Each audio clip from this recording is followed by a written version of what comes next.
Yuki dikenal masyarakat sebagai vokalis grup pas band asal Bandung, Jawa Barat. Dengan rambut gimbal sebahu, penampilan Yuki pas band selalu terlihat menarik tatkala sedang beraksi di atas panggung. Karir bermusik Yuki bersama pas band dimulai sejak tahun 1989 dan telah menelurkan sejumlah album. Berkecimpung di dunia hiburan tentu banyak godaan datang silih berganti. Saat job manggungnya mulai sepi menghampiri, Yuki muncul kembali dengan mengejutkan banyak pasar atau fans pas band dengan aktivitas dan penampilannya yang jauh dari kesan wah layaknya bintang. Yuki kini banyak aktif berkegiatan di musola atau masjid.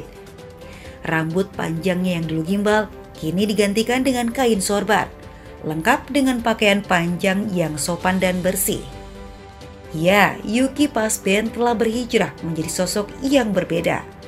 Lalu, apa yang melatar belakangi perubahan besar Yuki? Saksikan kisahnya dalam Renungan Jiwa berikut ini.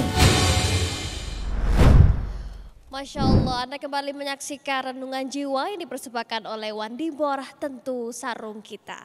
Tadi seperti yang kita sudah saksikan cuplikannya, seperti apa perjalanan hidup Pak Yuki. Mungkin Ustadz ingin kembali bertanya, penasaran bagaimana perjalanan hidup Pak Yuki. Silakan Ustadz. Iya, ini subhanallah. Beliau ini mungkin perwakilan dunianya Gen Z, ya Kiai ya. Gen Z, Gen Alpha dan seterusnya. Ini kan beliau ini hidup di dunia gemerlap, popularitas yang tinggi. Kita pengen tahu Kang, kira-kira apa alasan Kang Yuki itu kemudian bisa berhijrah yang jauh berbeda dengan dunia sebelumnya. Coba Kang kalau bisa cerita ke kami Kang. Panjang ceritanya nih. Jadi bingung kalau panjang cerita gini ya. Insya Allah ya mudah-mudahan bisa dipersingkat dan mudah-mudahan bisa padat dan cukup ya. Jadi memang sudah kodrat manusia ya. Hati manusia itu nggak bisa diisi tempat yang lain. Mau diganti Mercy di hatinya, mau diganti rumah mewah di hatinya, mau diganti istri yang cantik dan hebat, isi hatinya diganti dengan keterkenalan panggung-panggung mewah gitu, manusia itu gak akan bahagia. Ya. Pasti dia akan gelisah, pasti dia akan merana. Nah saya dulu Tad, isi hati saya dulu ini kan isinya gitar, sound system, panggung-panggung, kunci grip dan sebagainya, lirik yang bagus dan sebagainya. Ya itu aja ada di hati saya. Ya. Sehingga apa yang terjadi? Itu hampir setiap malam Tad gak bisa tidur Tad. Itu kalau udah gak bisa tidur ngelamun, ngeliat langit-langit sampai dihitung. Nyamuk yang lewat dihitung, cicak yang dihitung gitu. Ya. Kadang-kadang itu bisa sampai jam 4 subuh, jam 5 subuh. Adzan berkumandang terbalik tidur, kecapean.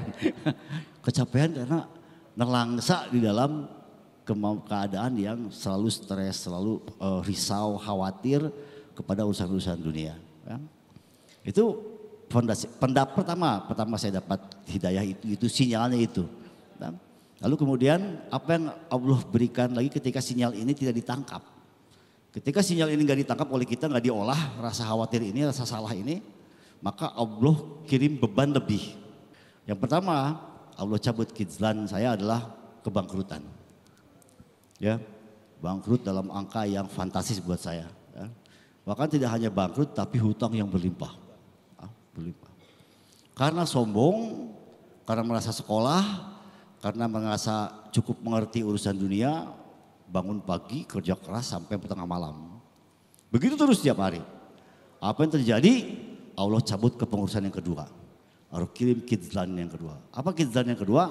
Adalah Allah cabut kepengurusan kesehatan dan keselamatan.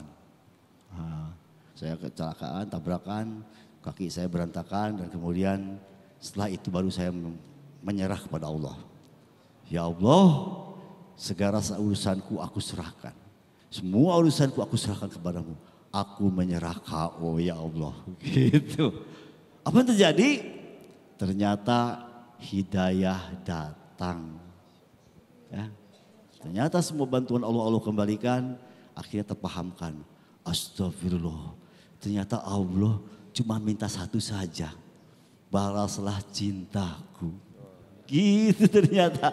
balas cinta aku urus kamu dari kecil. Dari masih baru di dalam perut, baru di alam ruh diurus. Di perut ibu kita diurus, kamu dari kecil segala sampai ke titik ini kamu diurus oleh Allah rezekinya. Sampai terkenal, sampai berguna ke banyak orang, membuat orang semua tersenyum, berbahagia mendengarkan lagu-lagu kamu. Tapi kamu gak pernah balas cinta aku. Masya Allah. Gitu ternyata. Ternyata ya. Oh, Ini ya Allah. subhanallah sahabat jiwa yang berbahagia. Kang, ini bagus sekali Kang. Bahwa rupanya popularitas, harta, dan apapun itu selain Allah tidak bisa membuat kita bahagia. Betul, betul. Kebahagiaan kita hanya kepada Ya, Allah. Allah saja. Ketika hidayah itu datang, Allah kasih peringatan bila tidak diambil. Ya. Dapat musibah, ujian. Iya, betul. Subhanallah. Kang, saya yakin banyak di antara kita itu penasaran. Setelah Kang Yuki mengambil hidayah yang Allah berikan. Step-step awal Kang Yuki lakukan agar bisa bertahan sampai hari ini. Hidup dalam hidayah itu. Bisa di-share ke kami nggak Kang? Aduh malu nih, ini malu asli bener malu. Kenapa malu? Karena ini berhubungan dengan dalam istilah guru-guru kami ada namanya sedekah. Ya? Ada orang yang dikasih harta, maka kalau kamu ingin hartamu berkelanjutan, sedekahlah. Walaupun cuma 1.000, nanti Allah ganti 10.000. Nah begitu juga dengan permainan ilmu. Ya ada orang dikasih ilmu 1, bagikanlah ilmu itu. Satu lagi yang terakhir, sedekahkan iman. Ya. Bagaimana cara sedekah iman? Berbagi cerita tentang iman, berbagi cerita tentang Allah, cerita berbagi tentang Rasulullah SAW. Setelah kita berusaha berkorban harta diri dan waktu untuk membicarakan Allah, tawarkan Rasul, tawarkan kampung akhirat, maka Allah kasih fokus yang hebat kepada Allah, fokus hebat untuk amalkan sunnah Rasulullah SAW, diberi kekuatan untuk fokus straight to the jannah. Gitu. Masya Allah. Aduh, malu. Saya malu depan Kiai, depan Ustaz. Astagfirullahaladzim. Kiai bagaimana melihatnya ini apakah Punten. sebuah proses melembutnya hati seorang manusia atau bagaimana Kiai? Ya Kang Yuki, perjalanan kita belum selesai. Ada nggak satu waktu terbayang dengan masa-masa lampau di mana serba kecukupan dan dengan fasilitas yang itu adalah usaha setan untuk menggeser hati kita. Yang kedua Bang Yuki, pesan apa dalam kalimat singkat buat mereka yang dulu satu profesi dengan Bang Yuki? Siap, bisa. Oh ini keren nih. Ya, ajukan membeda pertanyaannya berat ya. Kejawab jadi bingung saya. Ada kepikiran. Nikmat ini agama, nikmat sholat malam, berduaan dengan Allah, kemudian menangis dalam penghambaan, kemudian ya Allah maafkan saya. Kemudian meminta ampun, pertobatan itu adalah nikmat bagi saya, adalah nikmat tertinggi sepanjang hidup saya. Itu nikmat yang gak bisa diganti. Saking nikmatnya ini saya takut sekali kehilangan ini. Saya takut sekali kehilangan nikmatnya bersama Allah Subhanahu wa taala, nikmatnya dalam kehidupan sunnah Rasulullah SAW. Takut sekali saya. Tapi selama ini datang tawaran-tawaran kenikmatan dunia itu buat saya takut.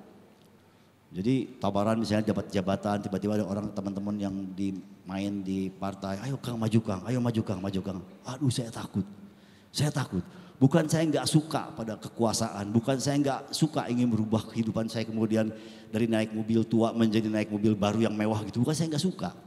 Tapi saya takut kehilangan Allah. Kang, pesan motivasi buat orang-orang yang dulu satu profesi dengan Kang Yuki. Dalam kalimat singkat Kang. Ya, seniman itu adalah makhluk yang selalu mendahulukan rasa. Kalau dia nggak suka mainin musik, dia buang musik itu. Kalau dia nggak suka mainin gitar, dia nggak mau ngulik lagu itu. Lagu jelek. Ya. Dia pilih akan di apa yang dia suka. Wow, dinikmati sekali. Setelah dinikmati dia mainkan, dipanggungkan itu lagu. Dengan sangat luar biasa, dengan soul yang luar biasa, dengan skill yang bagus dan sound yang bagus. Dia akan prima main di atas panggung ketika dia memainkan apa yang dia suka. Tahukah kawan-kawan, kenikmatan di atas panggung, kenikmatan sound yang hebat itu kalau dibandingkan dengan kenikmatan ini agama, kenikmatan hidup dalam sunnah, kehidupan dalam berdekatan dengan Allah Subhanahu wa taala itu mengaburkan semua masalah itu. Ya? Dan seniman adalah makhluk yang cepat menangkap agungnya Allah. Kenapa? Karena dia mendahulukan rasa. Mudah-mudahan Anda semua bisa dapatkan itu. Amin. Masya Allah, Pak Yuki mungkin dalam prosesnya ini pernah nggak sih ada yang menghina, mengecilkan Pak Yuki seperti Pak Yuki Banyak. balik lagi nih nanti Banyak. atau apa, seperti apa mungkin? Siap, insya Allah. Banyak berarti Pak Banyak, Yuki? banyak. Tapi jangan khawatir.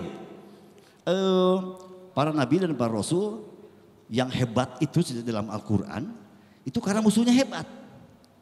Saya makin cinta kepada Rasulullah SAW setelah saya pernah ditimpuk orang, saya mengajak ke masjid dimaki-maki, saya ketuk-ketuk pintu, Assalamualaikum, Assalamualaikum, kami sedang itikaf di masjid sebelah, Bapak ditunggu ya sama-sama, kita saudara muslim. Saya juga ke masjid, pergi kamu, dilempar pintu depan muka, buang. Wah itu rasa itu hancur seketika. Ego sombong saya, ego saya di panggung yang sombong, keakuan saya atas harta benda, atas terkenal, itu runtuh seketika. Saya nangis luar biasa.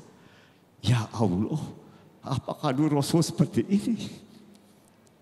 Rasul ditimpuk, bahkan ditimpuk dengan tai unta, ya, dengan kotoran manusia, ya.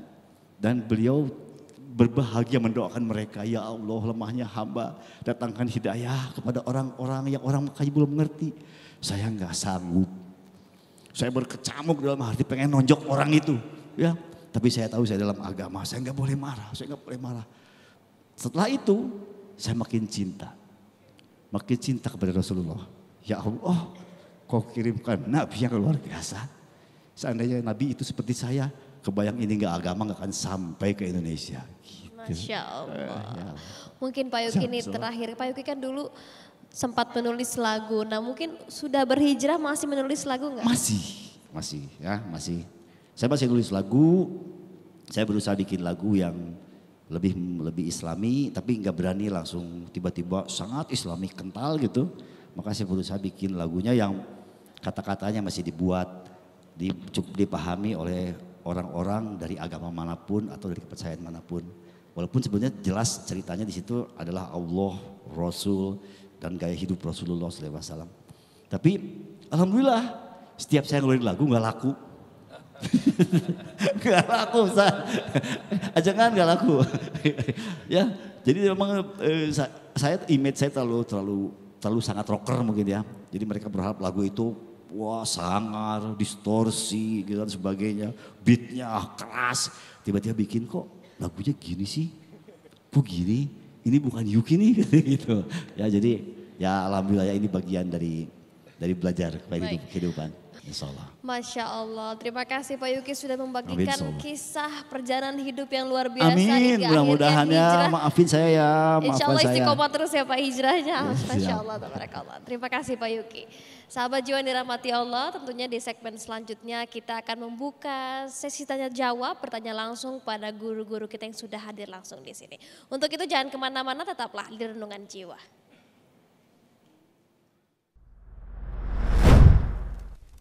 Bahwa ketika engkau bertemu dengan mereka yang hatinya keras, dalam konteks ini kita pengen anak kita hatinya lembut, maka didik mereka untuk menjadi orang-orang yang quote and quote tidak khianat kepada perintah dari Allah. Saya sering bersyukur kepada Allah sambil menangis, Kiai. Saya bilang begini dalam doa saya, ya Allah, terima kasih ya Allah, Engkau selalu hadirkan orang-orang baik dalam hidup hamba, hingga sampai detik ini hamba bisa meniti jalanmu semaksimal kemampuan hamba. Agar itu tercapai, sabar, jangan menyerah, semua akan Allah perbaiki. Demikian, wallahu a'lam bishawab.